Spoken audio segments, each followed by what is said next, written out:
Hello everyone, this is Orient English. Our today's topic is the Hamas attack on Israel. In this video, we'll take a closer look at the roots of the violence, the key players involved, and the broader implication of the conflict that could reshape the region. Many people wonder how one of the world's greatest armies, Israel's, allowed itself to be struck by the relatively poor armed Hamas. To understand this, we need to look at history. Israel was established in 1948 and has been almost constantly at war with Arab countries since then, winning thanks to its technology and strategy. After 1973, the Arab status weakened and the threats to Israel largely disappeared. A special case in Gaza Strip. In 2005, Israel withdrew its troops, effectively allowing Hamas to operate freely, turning the region into a kind of testing ground. Despite receiving external fundings, Hamas's weaponry remained limited, and Israel regularly carried out operations with minimal losses. However, in 2023, the situation changed. On October 7, Hamas struck a coordinated strike. The first attackers disabled remotely controlled turrets with the help of drones, used explosions, motorboats, paragliders to break the border. The goal of the first wave was to capture military bases. Then the second wave moved on to terroristic attacks on the roads and the attacks on settlements using trophy weapons. By the evening, Israel launched a large-scale counterattack with demobilization and the airstrikes on Gaza. But the fighting moved on the border. The main question is, how did it happen? At key military bases, there were supposed to be 400-600 soldiers, but only 20-25 were actually there. Some units had been moved to the West Bank to handle unrest, leaving the southern border poorly defended, and this gave Hamas a rare chance to strike. Western media and politicians immediately accused Iran of planning and supporting the attack, but Iran is a Shiite state and Hamas is a Sunni group that even fought against Iranian allies in Syria.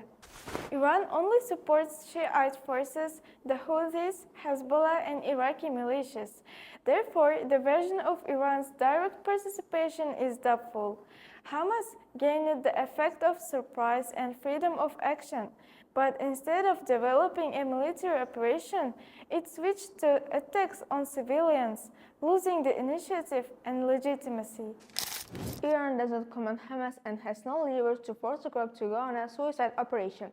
The only way is an ultimatum from other Arabian states. For example, either an attack or the cessation of aid and an internal catastrophe, but even this option is unlikely.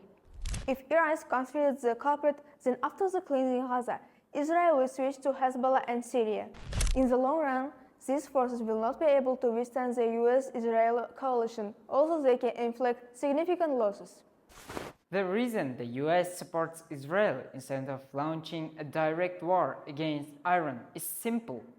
A war with Iran would require troops ready to face serious casualties. Saudi Arabia failed in Yemen. Iraq has a Shiite majority that would support Iran. US-Pakistan relations are strained due to America's growing ties with India. That leaves only Israel. Syria and Lebanon have been chosen as the staging ground for war because US bases in the Persian Gulf are vulnerable to Iranian missiles and drones. Sending aircraft carriers there is too risky.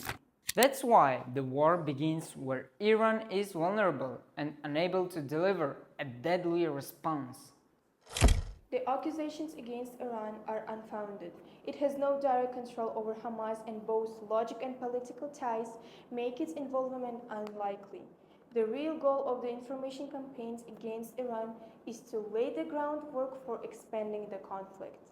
Israel may be used as the main ground force in potential war with Iran, as other US regional allies are either ineffective or unreliable. Syria and Lebanon have been chosen as the starting point of the conflict because a direct strike on Iran would be too risky.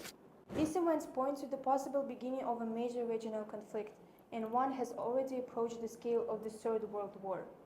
It was Orient English informing, and thank you for watching us.